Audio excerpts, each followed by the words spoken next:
I guess it should. Yeah, throw Caitlin. Yeah, exactly. Yeah. Hi, everyone, and welcome to this edition of Tom's Hardware Live for CES 2021 / what we're calling Innovation Week. I'm Tom's Hardware Editor-in-Chief, Avram Pilch, joined by Matt Safford, our Managing Editor. Hello. And by Mike Nash of HP. Hi, Hey, Mike. guys. How are you doing? Well, it's a little weird being in Vegas but being in Bellevue all at the same time. So, yeah, CES from Bellevue, Washington. Here we go. Great. Well, I'm just giving a minute for more people to filter in, but I just want to tell everybody who's coming in that we're taking your questions live, particularly if you're joining us from YouTube, Facebook, Periscope, or Twitch.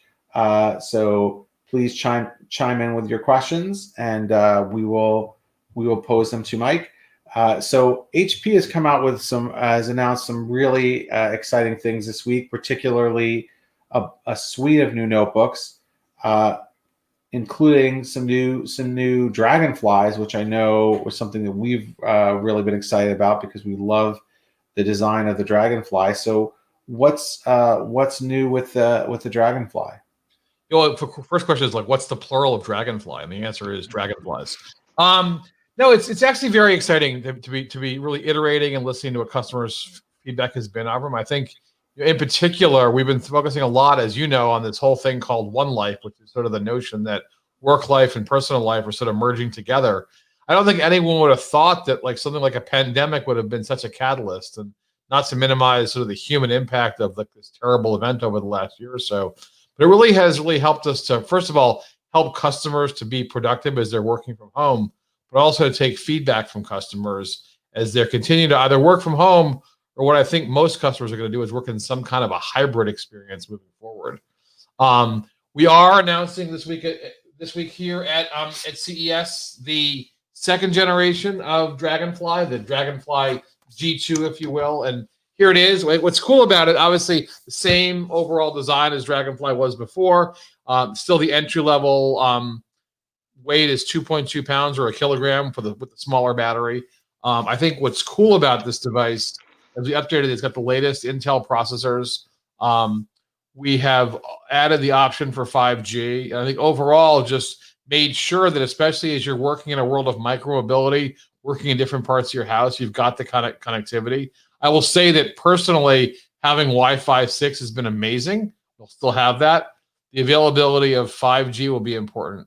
You remember last year we announced Tile at CES. So we have Tile built into this device as an option.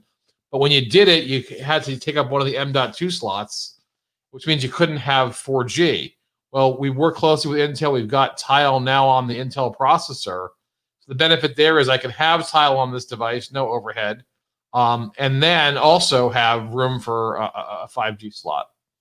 Now, the second product that I said there is Dragonflies is the Dragonfly Max. And this product, actually, this is my personal Dragonfly Max.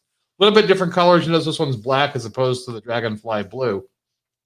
What's amazing about this device is much improved audio, better microphones, really great bass roll-off, and some of the AI-based noise cancellation that we announced in other parts of the 1000 series now available on this product, so that rather than managing the angle with which the microphones are listening, we manage using AI to listen for sounds like a bag crinkling or a dog barking. We can filter those out without impacting the rest of the audio stream. And of course, this device has a 5 megapixel camera, which gives you, much higher definition video. What really matters so much of this, when people have seen me on a meeting using this thing, they notice that my image is much brighter and sharper because of the improved quality of the sensor, which is pretty cool. And again, it has built-in sound calibration to make sure that the audio is happening at just the right level with just the right bass roll-off. Really, the name implies it. It's the Max Dragonfly Max. So, which would you recommend to someone who is trying to buy a business notebook? Well, it's interesting. I will say that if we haven't announced the price points of these things just yet, but I think on some level, I personally would spend a little bit of extra money to get the Dragonfly Max to get the best camera and the best audio. At the same time, by having the regular Dragonfly available. Again, we're always trying to manage a portfolio of customers or community of customers, a portfolio of products. And I think, realizing that not everyone is going to have the same ability to spend have the same price points. I will say, I sent my son to college this year with a regular Dragonfly G1, and he's super happy with the device. And I think he gets a lot of positive questions and recognition for the device because it's just a great, reliable device for what he's doing. And he does a lot of things, that are probably a bit more compute intensive. He does a bunch of video editing and stuff on the Dragonfly, and he has a great experience. One of the things I wanted to ask is, I've been saying for years, that even low-end smartphones have had better, front-facing cameras than most even very expensive laptops. So, I mean, it's exciting to see that, particularly now for obvious reasons. But, what were some of the hurdles you think? I mean, aside from the obvious, but maybe not so obvious, why are we just finally seeing a laptop with a great webcam now? I have to say a lot of it, Matt, was just like, how important was it? One of the things that we have as product people that's always tough is we're like spending money on different components in a way that, needs to reflect how the customer would spend money if they were focused on that. And the camera wasn't such an important thing on a laptop until about a year or so ago. I don't think it was all because of the pandemic, but I think on the pandemic, we saw a lot of changes. And those minutes of use and those kinds of workloads shifted from other kinds of devices to notebooks. It just became much more important, and people noticed it much more. I'll also say, there probably was some issues in terms of finding sensors that could fit in that relatively small space. There's always the struggle between having super thin bezels and having room for a camera with that kind of sensitivity. And we're just excited to see the evolution of that happening in the right way. And again, if you think about how people use the front-facing cameras on their phones for selfies and such, it mattered a ton. And now that the PC has become an essential part of how we stay connected, it makes a much bigger deal. Yeah, it's interesting you mentioned, because I was talking with Stephen Baker, an analyst from NPD, the other day about this, and the webcam market went up, not surprisingly, 500% in 2020. And I said to him, do you think it's because people don't trust the webcams that they have on their laptops? And his opinion was there's a lot of people docking, and therefore, even if the webcam is good, they're still going to buy an external webcam and put it on top of a monitor. But obviously, I think both are true. I mean, I think if you're sitting, like right now, I'm sitting on a desktop computer. My desktop computer has a built-in camera. I actually use an external one, mostly because I'm sitting in front of 3 monitors on an all-in-one, and I want to be able to move the camera around because I want to make sure my gaze is in the right direction. So that's what motivated me to have an external camera. But I will say that, especially if you're a relatively average or above height, sometimes if all day long you're sitting at your desk with a camera, the position of the camera might not be right. I will say that we're also very focused on displays. We've talked a lot about this, Avram, and I think having displays that have built-in webcams is also pretty essential, so that when you're using your notebook in a docked mode, it'll grab the camera off of the display, which is kind of cool. And again, as more and more of our displays are using single wire USB for power, for video, for USB-A connectors in the back, the webcam also gets picked up as well, which is kind of cool. Yeah, so we have a question which I think leads us to another product that you were going to show, which is thoughts on Elite wireless buds. Yeah, this is the Elite wireless buds. We're also announcing these today at CES. Here's a quick shot of them. I think these are essential because we're seeing people again on conference calls all day long. Sometimes you're in a private space, like right now I'm using this microphone and the speakers on my all-in-one. But there are times where my family doesn't want to hear what I'm talking about, or maybe I'm working in a room where other people are. I don't want to be disturbing them. So really the ability to support all-day conferencing was what inspired these Elite wireless buds. They go in your ear, and there's a piece of software that helps, in some sense, take the custom print of your ear to calibrate the headphones to both make sure that you're getting the right audio based on how your ears perform. And also making sure, hang on, a sneeze. pardon me. Also making sure that you have the right tips on the earphones. They come with a number of different choices, and it'll help you choose the ones that are the right size for your ear. These devices also have active noise cancellation built in, as well as a number of different modes for the noise cancellation, so that you can set it to truly a quiet, private mode when you're working at a noisy place, maybe a coffee shop. Remember those. Or if you're on an airplane, remember those. At the same time, if you're walking around with the earbuds, you want to make sure you can use the earbuds in a way that gives more situational awareness as you're walking around, so you don't get hit by a car, which is important. These devices obviously use something called Swift Pair to make them really easy to connect to a HP Windows PC. But of course, they also work with the Android and iOS devices as well. What's kind of cool also is just being able to transition back and forth. Keep the earbuds in your ear and use it on your laptop, and then pop over and use it on your iPhone and go back and forth. I've done quite a bit of that actually as we've been testing them. That's cool. Someone asks, news is breaking. All right, this isn't really a question. News is breaking that these were developed with Nuheara, an Australian company. Yeah, I won't get into a ton of details there, but I will say, yeah, we have been working with those guys. I think that's actually been publicly available based on some disclosures they did in Australia. So, yep, we are working with those guys. Fantastic. So, in addition to the Buds and the Dragonflies, you also have another really exciting member of the EliteBook family.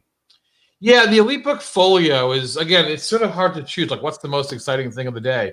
But this is the EliteBook, the Elite Folio device, and I'll hold it up. And what you'll notice about this device is, similar to our Spectre Folio, it actually works in 3 postures. Of course, as a clamshell. It also has this pull forward mode, where I can use it for consuming content and not have the keyboard be in the way. I can also bring it down into this more tablet mode. There's magnets that hold it in place that are sort of hard to demonstrate while I'm holding it up in the air.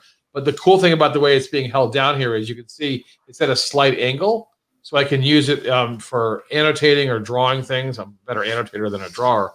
One of the pieces of feedback we heard from customers of our Folio, but also of iPad Pros, is it's great you have a pen that charges and things, but where do I store it? So you can see here we have a little garage right on the back of the keyboard where it both stores and charges as you're using it, which is pretty cool. It has a shutter to close the camera, so you have privacy. Like the Spectre Folio, this device is also wrapped in leather. You notice this leather is a little bit different. It's black, but it also is vegan leather, which gives it much different kind of durability, but still feels like leather. If I didn't tell you it wasn't, you wouldn't know. Similar to the way some of the high-end car manufacturers, frankly, private, high-end jets also use this, what we'll call vegan leather, which is much more durable, much more consistent from one device to the next, but still has, the premium feel of leather. And this device, Avram, is also, I should mention, based on the Qualcomm CPU. So you're going to get great battery life, great thermals. There's no fan in this device. And it'll do about 24 and a half hours of full screen video playback on a device that's super bright, powerful for the workloads we're doing. And we're seeing more and more applications being compiled natively for ARM64. As you know, Microsoft's got the beta version of their 64-bit x86 emulation available. So overall, the ecosystem and the work between Microsoft and HP and Qualcomm has really come along in a very nice way. Great. How's the performance been on the 8XC? Do you feel like the performance is good enough now that you feel really confident using Microsoft Office and other productivity apps? Yeah, again, I think it goes by application, really more by workload. So for me, most of my time spent, either in Outlook or Word or PowerPoint, fantastic experience. Using it to watch videos and Netflix and such, amazing experience, great for browsing. I will say that if I was doing like huge amounts of data science and managing huge data sets in Excel, it might not be the right platform. But again, we have a community of customers, each of whom, they work in different cohorts of what they're trying to do and different kinds of workloads. And And what's really cool is to have different products to address the needs of specific things people are wanting to do. And I think, especially when you compare, like we're seeing customers really like the idea of a tablet form factor, sometimes struggling using an iPad or an iPad Pro as a productivity device. This is a really great way of giving you the productivity that people know and love with Office and Windows, at the same time giving you some of the flexibility of the form factor that I think is actually even more addressable than an iPad, in the sense that it has those postures designed for productivity in the clamshell mode, for consumption in the pull forward mode, and for annotation and drawing in the tablet mode. What's the weight difference between like this and say the Dragonfly? Actually, I don't know the weights. The Dragonfly comes in as low as 2.2 pounds. I actually don't know the exact weight. They feel, in my mind, about the same. Okay. Interestingly, I'm just sitting here holding it. Maybe my right arm is stronger than my left, but and I can follow with that number. I don't know it off the top of my head, and I apologize. DCG asks, what is the pen tech on the EliteBook? I don't know the answer to that either. We're stumping the chump here today. I apologize. We also have folks who are really excited about the earbuds, and ask, can the earbuds fit in a tray in the laptop, or are they a separate item? They're separate from the laptop in the sense that they have their own case that they're in here. As you can see, I can open it up. What's cool about this case is it's a charging case as well. So when I'm using them for an extended period in between use, I'll pop them into the case, have them charge. I'll also say there's some times where I've used these things where I'm on phone calls for a really, really long time. One of the things I've learned to do is use, if I'm only making a phone call and I don't need the full immersive experience, I'll use one during part of the call, and then or part of the day, and then if the battery needs charging, I'll swap to the other earbud. So I've got always one available and one charging, which is kind of cool. Great. So besides these new EliteBooks, I believe you also have a consumer notebook coming out.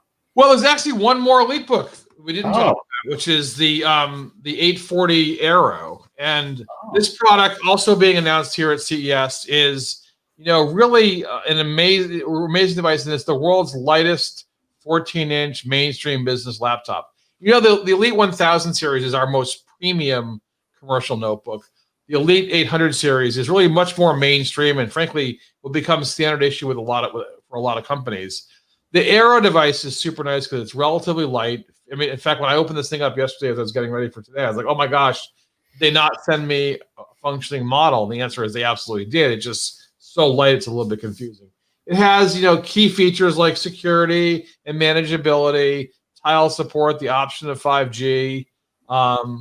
I think I also love about it is that, it obviously has built-in Wi-Fi 6, but also, like all of our EliteBooks, is designed for USB-C connectivity. So if you buy one of our new displays that have USB single wire connection for power, 65 watts off of most of our displays, for video and for keyboard, mouse, and webcam, it's a great way to have a notebook that works. And again, this micro mobility setting where I'm working around the house, but when I dock it, my notebook becomes my desktop, which is sort of cool to see.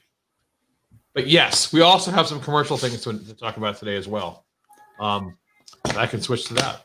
Great. So this is the new NV14. Think about the NV14 as your mobile creator work studio.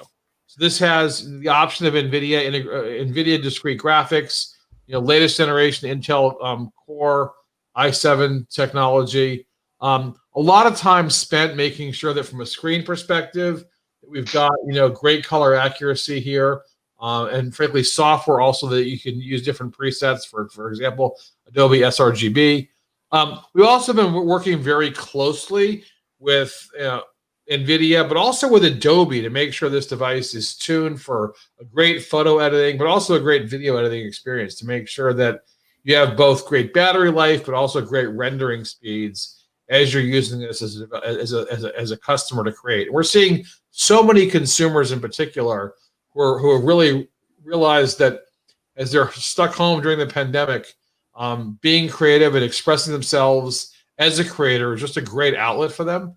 We're seeing a lot of them actually thinking about how they can make that be part of their professional career, because it's just a great way of doing expression. I will say that in many cases, the thing that makes that customer unique is they're expressing themselves in their own personal way. And the technology isn't really what they're about. The technology enables them to express the thing that they're truly about. So it's really great to make the ease of use and performance such a major thing in a product like the NV14.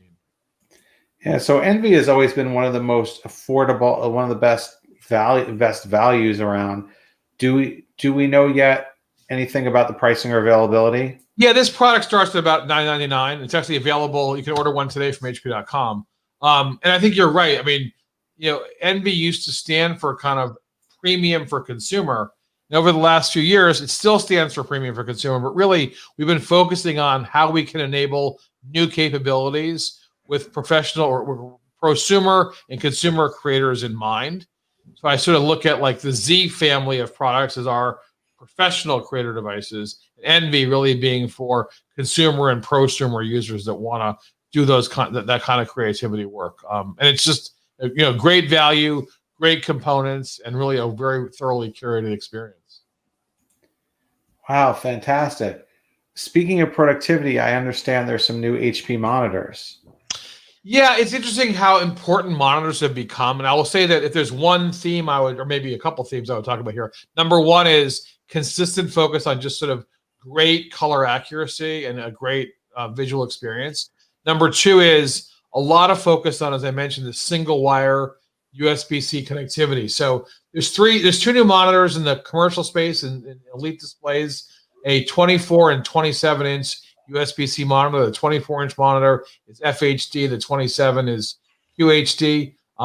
They both are really designed for a single wire uncluttered desktop. I can use one wire to deliver 65 watts of power to my notebook. That same wire also delivers video back to the display. And if you're a person like me that likes having more than one display, you can actually daisy chain the displays using DisplayPort. We also build in a USB-A hub in the back of the display. So if you're coming home, you want to plug in one wire, your keyboard and your mouse is just there. And then if you're in an office situation where, especially I think as we're getting more to this new normal where we may have more of a hotel style office sharing for the people that are in the office that day, you can walk up to any workspace, plug in the USB-C connection, and poof, you're online. So there's no need for a dedicated or proprietary dock.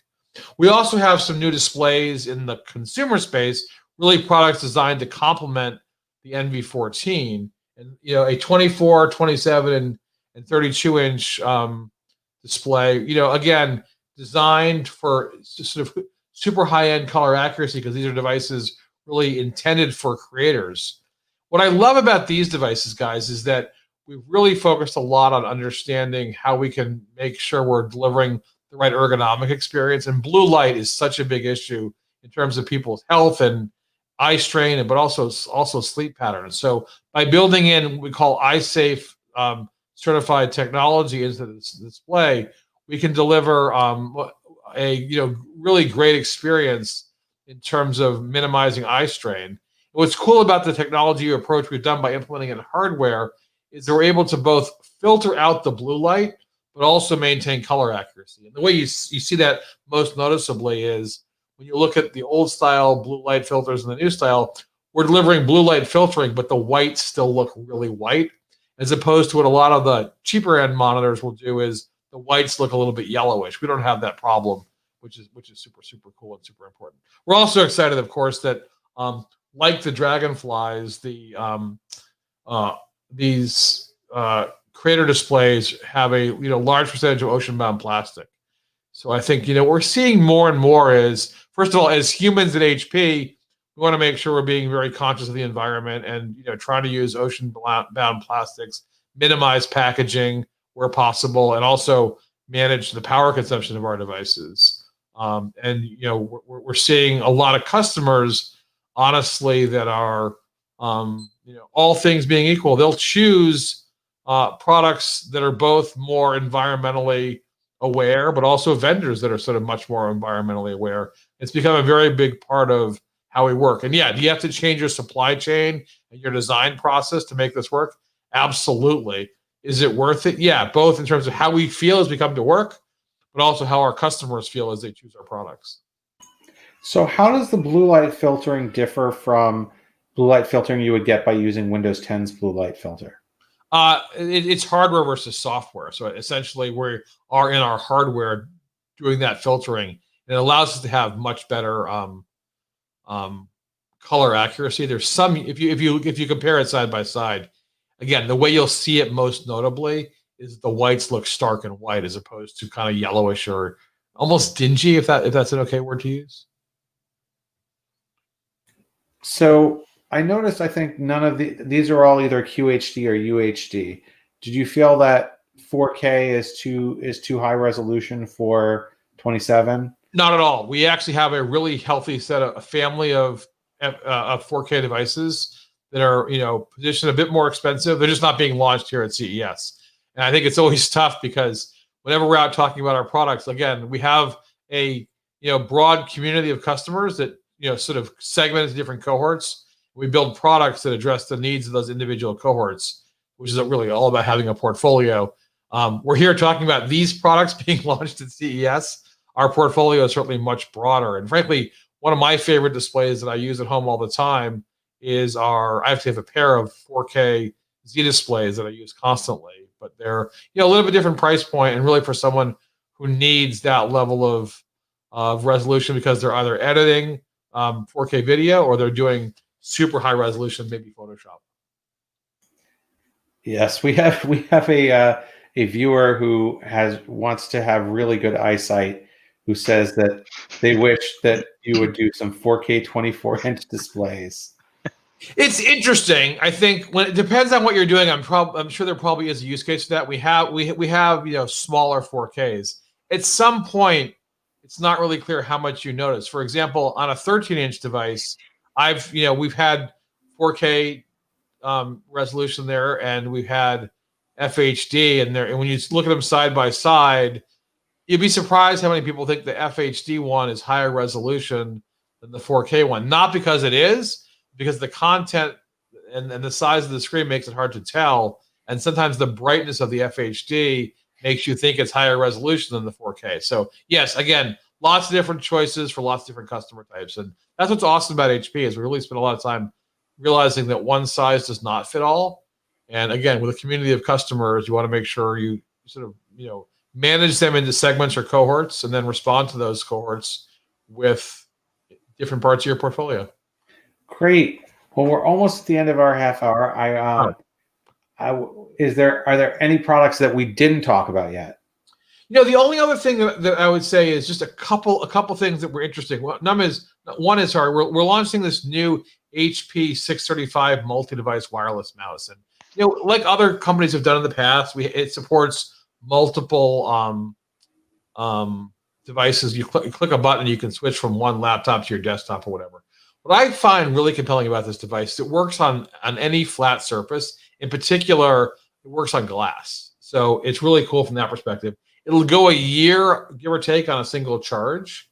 But also, it's got software to let you customize specific functions for up to 10 different applications. And for me, the ability to off my mouse without having to fumble for the mute key, to mute and unmute my microphone, to turn my camera on and off. Those are key functions that I think are super important. We also, have gotten a lot of feedback on just sort of the changing role and the changing importance of IT. And last fall, we launched something called Business Boost, which really is about helping small and medium businesses in particular get sort of a better customer lifecycle with their devices. And at CES here, we're launching something called HP Smart Support, which is basically the ability for us to use a combination of telemetry, but also some insights and AI-driven insights to help us make it easier for HP Support Agent to help isolate and diagnose. And ultimately, the metric is to more quickly resolve the issues that a customer is facing with an HP device. So we're excited about that. Other than that, I think we have, just looking at my cheat sheet here, we have run the gamut of things being launched here. And again, it's important to realize that overall our strategy is to make sure we're empowering people to make their stories come true. Those people include enterprises working in a world of micro mobility, small and medium businesses that are really wanting to make sure they can be connected and be productive. Enabling the IT decision maker, whose role is becoming much more important in the customer experience, but also supporting creators. I think overall, at a higher level, the thing I would always remind us is that we think about the PC going. 10 years ago, people said the PC was dead. Clearly, they were wrong. I think more recently we've seen the PC becoming more important, measured in terms of minutes of use, as people are working in different modes and working remotely and being connected with friends and family over their device. The PC has gone from being important to being essential. And I think a lot of our job is to make sure that we're building technology that enables the way people want to work and live, rather than making them change the way they want to work and live based on what technology we have. So a lot of listening systems out there, a lot of innovation designed to help make sure we're helping people have the flexibility they need to do their job and have some fun, which is sort of cool to be able to do all day. Great. Thank you so much, Mike. Thanks to all of our viewers. You can follow all of our coverage at tomshardware.com, and of course, you can get immediate alerts about these videos if you go to youtube.com/tomshardware and hit that subscribe button. We will be here doing CES Innovation Week stuff all week. Thanks so much, and we'll see you later. Bye. Thanks Bye. so much.